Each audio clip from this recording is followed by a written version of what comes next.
Discuss करेंगे परिचित प्रवास्था और परिक्षेपण माध्यम में कार्यरत जो इनका आणविक बल है या बंधुता के आधार पर कोलॉइड विलयन का वर्गीकरण की बात करेंगे। परिक्षिप्त प्रवास्था व परिक्षेपण माध्यम के प्रति बंधुता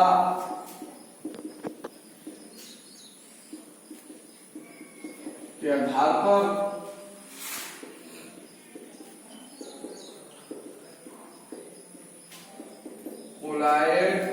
कोलॉइडी विलयन का प्रकार। ध्यान दीजिएगा, देखो बेटा, परिक्षिप्त प्रवास्था वो परिक्षेपण माध्यम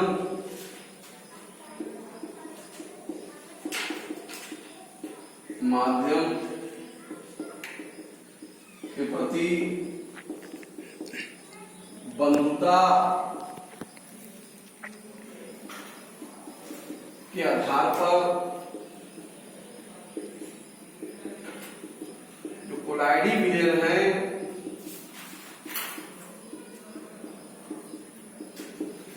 दो प्रकार के होते हैं।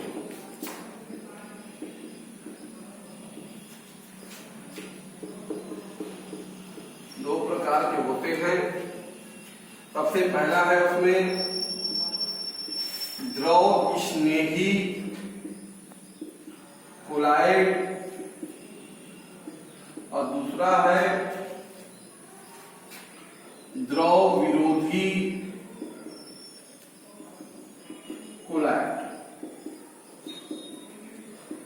ठीक है, सबसे पहले हम डिस्कस करते हैं आपसे द्रव स्नेही कोलॉइड लियोफिलिक सॉल्ट। लियोफिलिक सॉल्ट द्रव स्नेही कोलॉइड क्या है क्यों बेटा?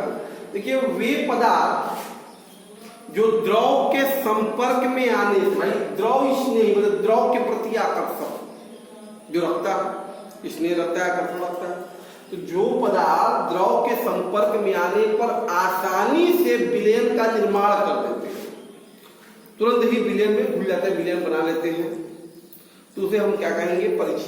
द्रव स्नेही कोलॉइड कहेंगे। कहने का अभिप्राय है कि वे पदार्थ जो द्रव के संपर्क में, द्रव मतलब परिक्षेपण माध्यम, द्रव का शब्द क्या है बेटा? परिक्षेपण माध्यम। वे पदार्थ जो द्रव के संपर्क में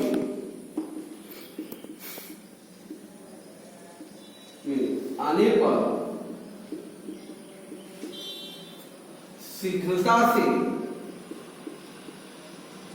शीघ्रता या आसानी से आप मान सकते हैं, शीघ्रता से कोलॉइडी विलयन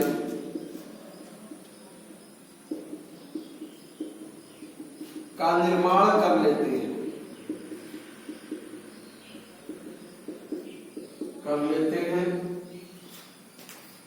द्रव स्नेही कोलॉइड कहलाते हैं।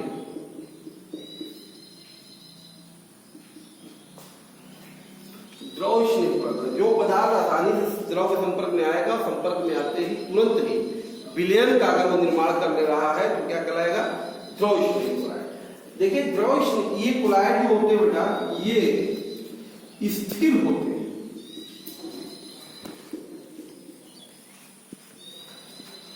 स्थिर होते हैं, अर्थात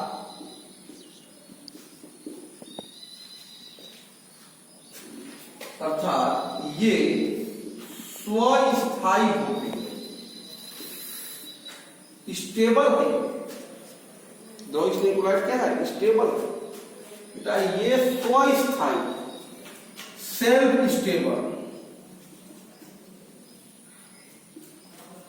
तो होते हैं, और इसका मतलब क्या हुआ, इसी होते हैं, अर्थात बेटा इन्हें लंबे समय तक रखने के लिए किसी स्थायी कारक की आवश्यकता नहीं।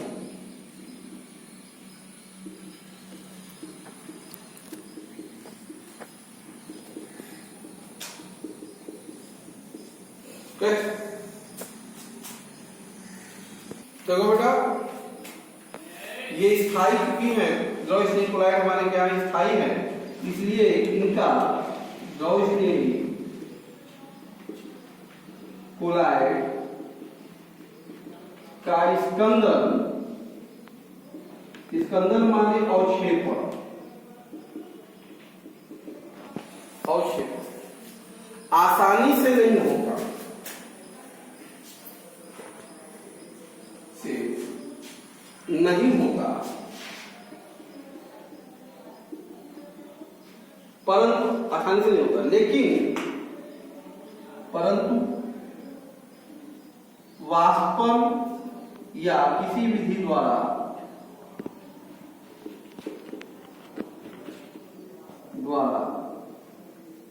स्कंदन करने पर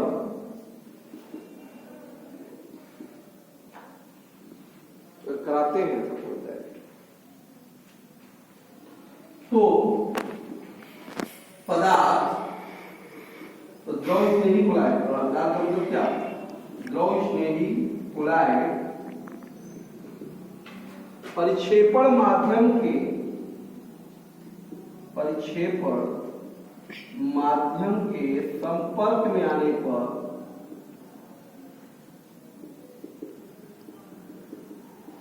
पुनः कोलाइड बना लेता है, कोलाइडी विलयन बना लेता है।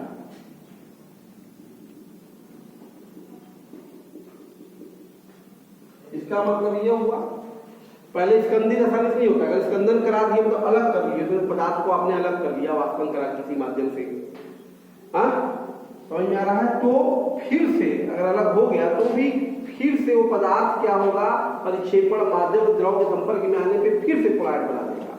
इसका मतलब यहाँ पे आप पृथक भी कर सकते हैं, पृथक करके फिर से कोलाइडी विलयन में परिवर्तित भी कर सकते हैं। इसका मतलब यह हुआ कि द्रव स्नेही कोलाइड जो है, द्रव स्नेही कोलाइड उत्क्रमणीय कोलाइड है। कैसा कोलाइड है, उत्क्रमणीय कोलाइड। क्लियर है बेटा, तो द्रव स्नेही कोलाइड के मामले में यहाँ सिंपल सी बात है, पहले वे पदार्थ जो विलयन द्रव के संपर्क में आसानी से आने पर तुरंत ही कोलाइडी विलयन का निर्माण कर लेते हैं, वो द्रव स्नेही कोलाइड होते हैं। क्लियर, ये स्थिर होते हैं, स्टेबल भी होते हैं, ये सबसे खास बात है स्वस्थायी होते हैं, मतलब इनको लंबे समय तक रखने के लिए कोई बाह्य पदार्थ मिलाने की स्थायी कारक की जरूरत नहीं है ऐसे विलयनों को, बात समझ में आ रहा है।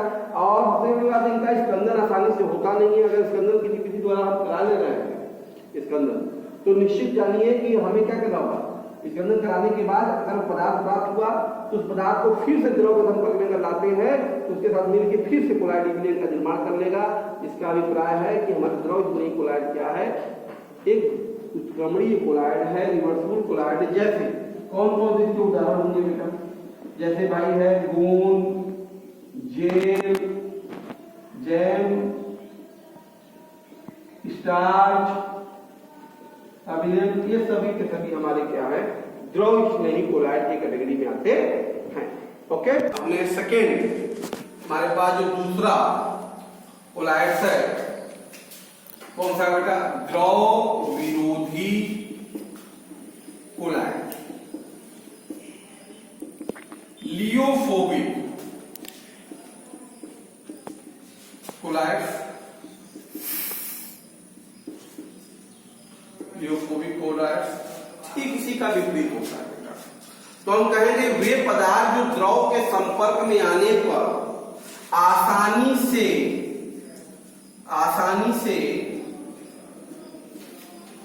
कोलाइडी विलयन का निर्माण नहीं लेते हैं, आसानी से कोलाइडिक विलयन का निर्माण नहीं करते हैं। बात समझ में आ रहा है? तो क्या कहलाते हैं भाई? द्रव विरोधी। क्या कहलाएंगे वो? द्रव विरोधी कोलाइड कहलाते हैं। बात समझ में आ रहा है? इनका निर्माण के लिए देखिए कुछ अलग विधियां अपनाई जाती हैं। इनके निर्माण के लिए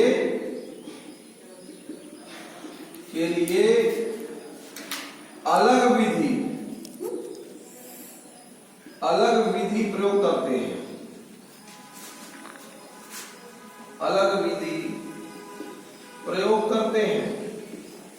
ठीक है, ऐसे नहीं होगा कि संपर्क में लाया, मिल गया, आसानी से विलयन बना लिया। वहां पे क्या था, संपर्क में आते ही विलयन बन जा रहा है।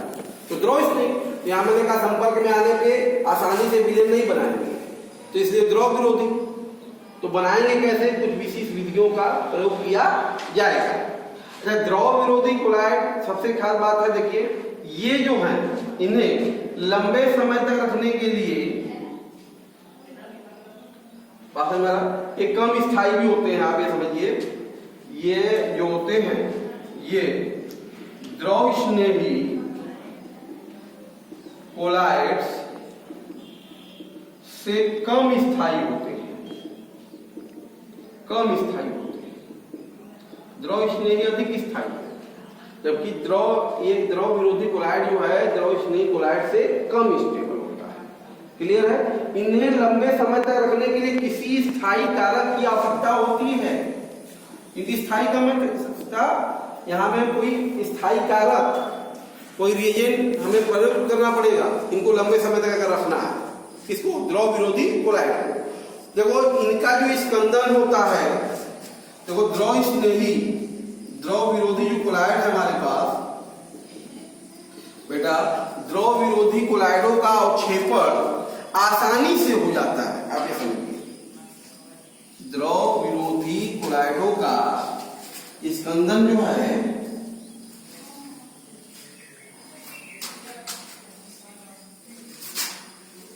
स्कंदन आसानी से हो जाता है। आप कह सकते हैं द्रव विरोधी कोलाइड में वैद्युत अपघट्य की अल्प मात्रा मिलाने पर या गर्म करने पर, इनको गर्मी कर दिया जाए, गर्म करने पर इनका स्कंदन हो जाता है, अवक्षेपण हो जाता है। ठीक है, स्कंदित हुए पदार्थ जो है, स्कंदित जो पदार्थ है पुनः परिक्षेपण माध्यम के साथ कोलाइड का निर्माण नहीं करते, जबकि वहां पे कर ले रहा था। ठीक है, स्कंदित पदार्थ पुनः प्रक्षेपण माध्यम के साथ कोलाइडी विलयन का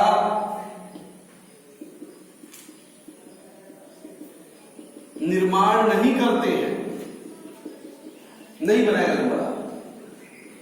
तो दोबारा नहीं बनाएगा, इसका मतलब द्रव विरोधी सॉल्व क्या होगा? अनुत्क्रमणीय सॉल्व है। क्या है ये? द्रव विरोधी सॉल्व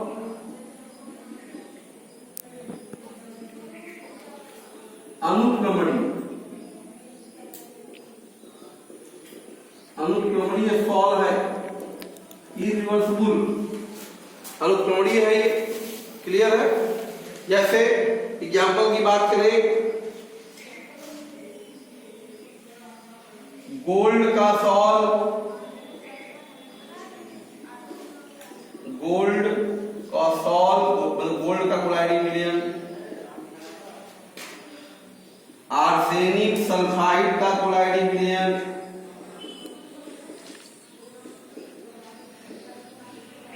इत्यादि, ये तमाम है हमारे द्रव विरोधी कोलाइड्स हैं। तो द्रव विरोधी कोलाइड क्या है बेटा, ध्यान दीजिएगा, वे कोलाइड के जो पदार्थ परिक्षेपण माध्यम के संपर्क में आने पर आसानी से कोलाइड का निर्माण नहीं करते, वो कराते हैं द्रव विरोधी कोलाइड कराते हैं। इनका निर्माण ऐसे डायरेक्ट नहीं होता, सीधा नहीं होगा, कुछ अलग विधि का प्रयोग किया जाएगा। ये कम स्थायी होते हैं द्रव स्नेही की तुलना में, और इनको लंबे समय तक अगर आपको स्टोर करके रखना है तो हमें किसी स्थायी कारक एजेंट को यहाँ पे यूज करना पड़ता है। द्रव विरोधी कोलाइड जो का स्कंदन जो होता है बेटा आसानी से हो जाता है, और स्कंदन करने के लिए इसमें कोई वैद्युत अपघट्ट की अल्प मात्रा अगर मिलाते हैं या गर्म भी कर देते हैं तो इनका स्कंदन हो जाता है, और स्कंदन के बाद जो पदार्थ प्राप्त होगा वो पदार्थ फिर से दोबारा आप चाहें कि परिक्षेपण माध्यम के संपर्क में कोलाइडी विलय का निर्माण करें तो कोलाइडी विलय का निर्माण अब नहीं करेगा। इस कारण से इसे हम क्या कहते हैं इसको द्रव विरोधी अनुक्रमणीय कोलाइड के नाम से जानते हैं। क्लियर बेटा, अब हम बात आपने देखा कि द्रव स्नेही द्रव विरोधी कोलाइड, अब इसमें अंतर क्या है आपने इसका मतलब समझ ही लिया होगा। कई बार परीक्षाओं पूछता है कि द्रव स्नेही कोलाइड व द्रव विरोधी कोलाइड में अंतर, द्रव स्नेही और द्रव विरोधी कोलाइड में अंतर की बात कर रही है। चलिए देखिए हम बात कर लेते हैं, वैसे आप सारा आंसर आपको पता ही होगा। मान ली प्रॉपर्टी ले लेते हैं, द्रव स्नेही कोलाइड ले लेते हैं,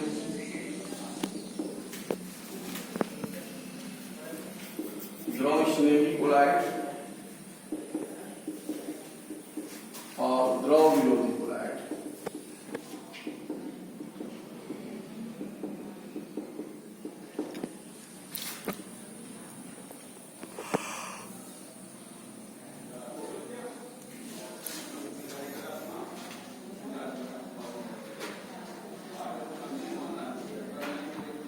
सबसे पहले हम बात करते हैं गुण में निर्माण की विधि। तो आपको पता ही है कि द्रव स्नेही जो है बेटा, ये द्रव के सीधे संपर्क में आकर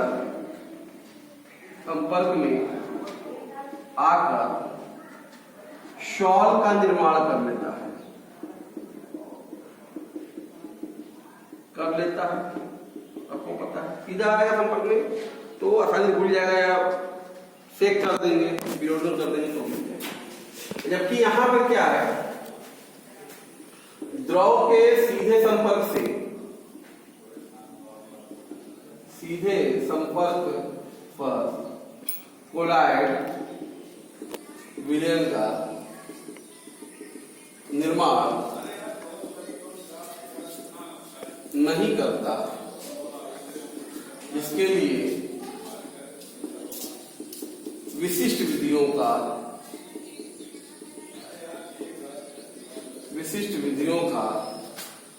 प्रयोग करते हैं। ठीक है, तो कहने का मतलब डायरेक्ट संपर्क में ये नहीं बनेगा, ये निर्माण के बारे में होगी। दूसरी बात आती है स्थायित्व के बारे में, स्टेबिलिटी।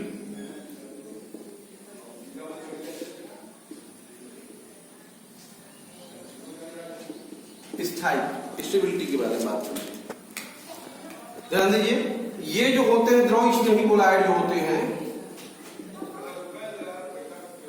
कोलाइड अस्थायी होते हैं, अभी बताया भी था हमने। जबकि द्रव विरोधी कोलाइड जो होते हैं, ये द्रव स्नेही कोलाइड की तुलना में कम स्थायी होते हैं। क्या होते हैं? कम स्थायी होते हैं। तो द्रव वास्तव में ये अधिक स्टेबल होता है। तीसरा हाइड्रेशन, जल योजन।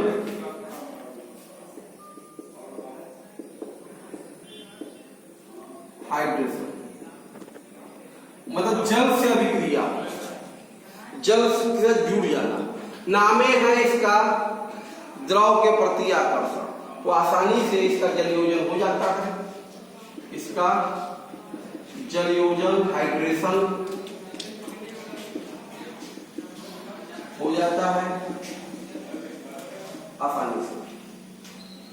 ठीक है, इनका जो संयोजन है कम होगा, आसानी से चला ऐसे ही होगा सॉल्व, बहुत कम होगा, बहुत कम। ठीक है, फिर अगली प्रॉपर्टी की बात कर लेते हैं हम थोड़ा सा उत्क्रमणीयता के बारे में। उत्क्रमणीयता आपको बताया मैंने, द्रव स्नेही सॉल्व हमारे क्या है, उत्क्रमणीय होते हैं, क्योंकि स्कंदन के बाद भी संपर्क में आने पे कुलाय का निर्माण कर सकते हैं। इसका मतलब क्या हुआ कि ये उत्क्रमणीय सॉल्व है, द्रव स्नेही सॉल्व जो है क्या है, उत्क्रमणीय सॉल्व है, जबकि ये जो है अनुक्रमणीय, अनुक्रमणीय सॉल्व है।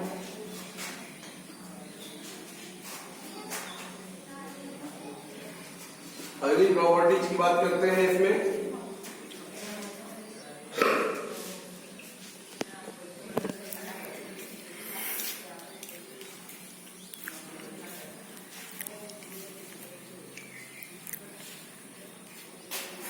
कणों पर आवेश,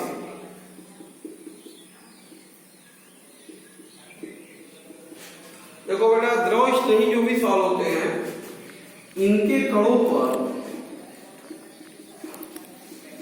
बहुत ही कम, बहुत कम आवेश, बहुत कम आवेश या उदासीन होते हैं। द्रव स्नेही सॉल्व के पार्टिकल जो होते हैं ये न्यूट्रल होते हैं, ध्यान रखिएगा, जबकि द्रव विरोधी सॉल्व के जो कण होते हैं इनके कण ये धनात्मक व ऋणात्मक होते हैं, मतलब इस पर आवेश संचित, इनके पार्टिकल चार्ज आवेशित है, जबकि यहां से इनके कण क्या है, उदासीन। विद्युत कण संचलन, विद्युत कण संचलन की बात करेगा, इलेक्ट्रोफोरेसिस की बात करेगा, तो चूंकि यह आवेश है ही नहीं इसके पास, तो इसलिए वैद्युत क्षेत्र में गति नहीं होगा। भाई विद्युत कण संचलन चलना तो आवेश से रहेगा तब विद्युत क्षेत्र में चलेगा, आवेश नहीं है नहीं चलेगा।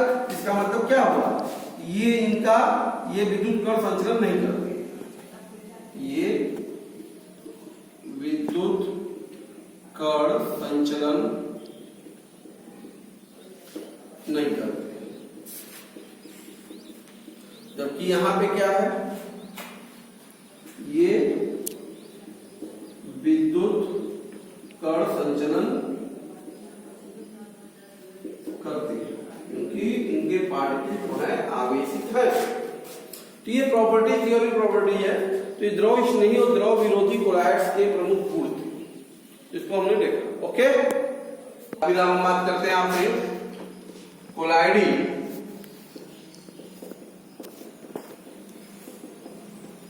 विलयन में परिक्षिप्त प्रवास्था के आधार पर वर्गीकरण,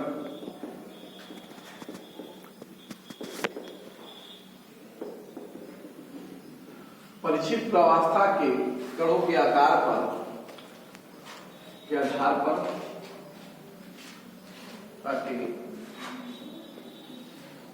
आकार के आधार पर वर्गीकरण। देखिए आपको पता है बेटा कि कोलाइडी कणों का जो आकार है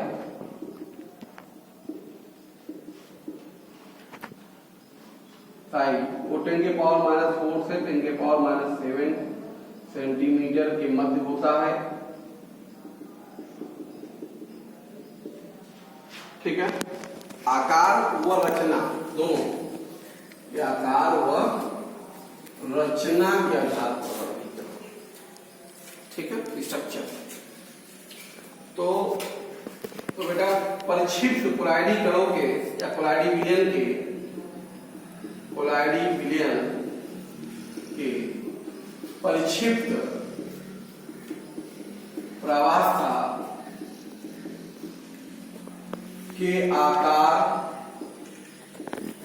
व रचना के आधार पर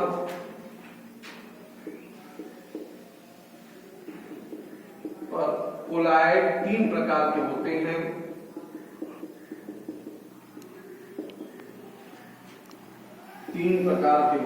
कोलॉइड, ध्यान दीजिएगा। पहला होता है बहुआण्विक,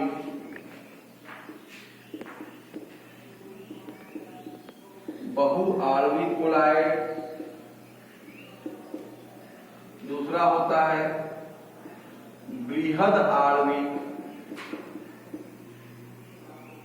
कोलॉइड। तीसरा होता है संगुणित कोलॉइड या मिश्र।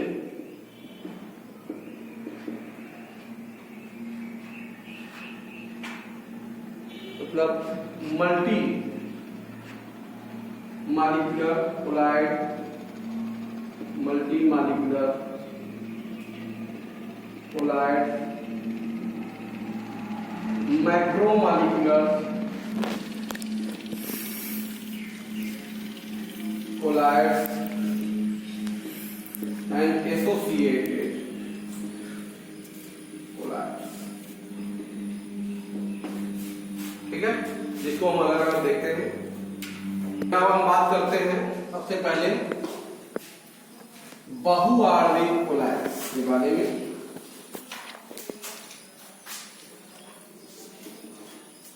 बहुआण्विक कोलॉइड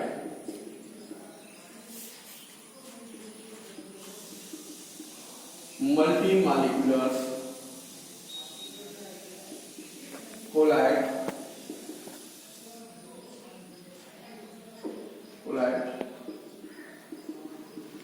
देखो बेटा क्या है केवल में, देखो वे कोलॉइड्स जिनमें प्रक्षिप्त प्रावस्था के कण 10⁻⁷ सेंटीमीटर के कण 10⁻⁷ सेंटीमीटर व्यास के आकार से भी कम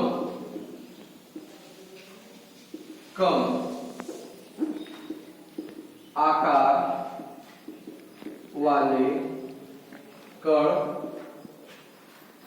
जब परिक्षेपण माध्यम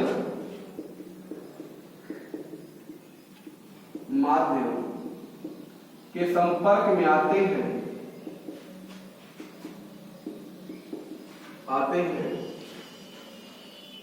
तो उससे निर्मित कोलॉइड बहुआण्विक कोलॉइड कहलाते हैं।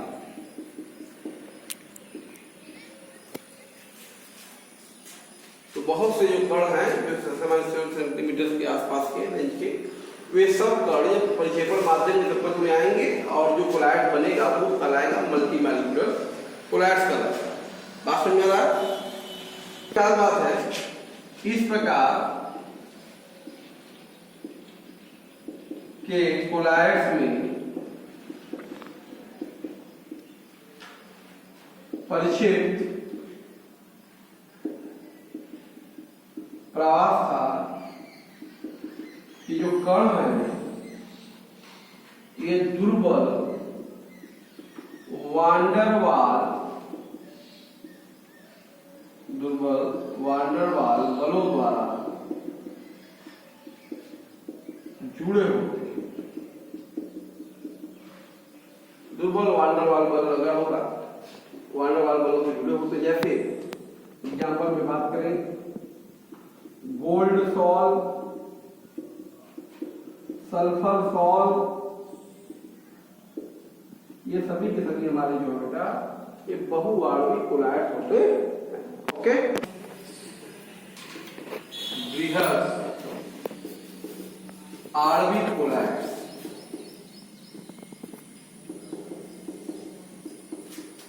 मैक्रोमॉलिक्यूलर कोलाइड्स,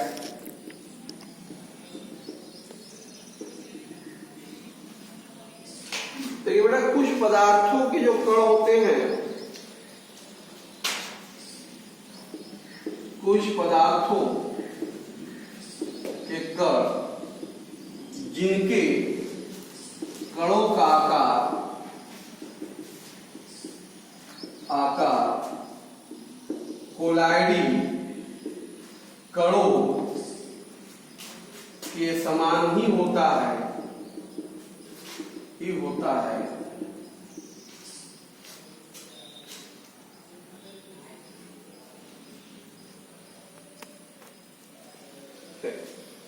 वे इस प्रकार के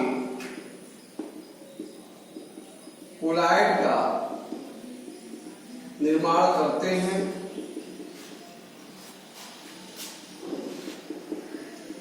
देखिए इनका आकार भी अणुभार, खासतौर पे इनके अणुभार बहुत ही उच्च होते हैं, बहुत ही उच्च होते हैं, ये काफी बड़े तथा इनका आकार काफी बृहद होता है।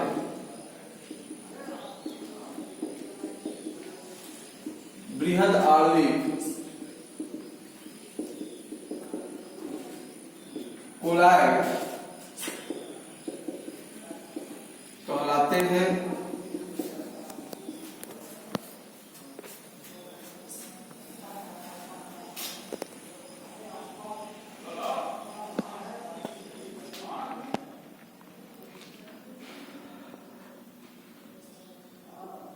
लेकिन सबसे खास बात बेटा ये ध्यान दीजिएगा कि बृहद आणविक कोलाइड में उच्च अणुभार वाले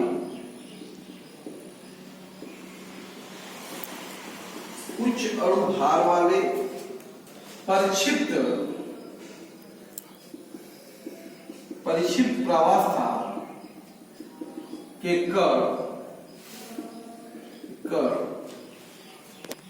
परिक्षेपण माध्यम में परिक्षिप्त होते हैं या उपस्थित होते हैं। सबसे खास बात है तो बृहद आणविक कोलाइड में जो हमारे परिक्षिप्त अवस्था के कण वो बहुत बड़े साइज के भी होंगे, आकार के भी होंगे, बहुत भारी खुद ही होंगे परिक्षिप्त अवस्था के कण। जबकि बृहद आणविक में बहुआण्विक में ऐसा नहीं है, बहुआण्विक में हमारे कण छोटे छोटे होते हैं, मात्रा में बहुत हल्के होते हैं। जबकि यहाँ पर क्या है, परिक्षिप्त अवस्था के जो कण होते हैं खुद ही उच्च अणुभार वाले होंगे, बड़े आकार वाले होंगे और परिक्षेपण माध्यम में उपस्थित होते हैं। जैसे एग्जाम्पल की बात अगर करें आपके पास तो बहुत से एग्जाम्पल हैं, जैसे बेटा न्यूक्लिक अम्ल,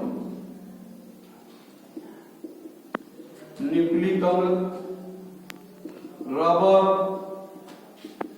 जितने बहुलक हैं आपके पास, इसके अलावा खासतौर पे जितने भी पॉलीमर है बहुलक आप बता सकते हैं, बहुलक जो भी है हमारे पास, ये सभी हमारे कहाँ आएंगे, बृहद आणविक अणु के कैटेगरी में आते हैं। क्लियर है? ठीक है, इसकी आगे की बातें हम नेक्स्ट वीडियो में डिस्कस करेंगे। अगला थर्ड पार्ट जिसमें हम साबुन के अच्छी कार्य क्रिया का अध्ययन करेंगे। ओके।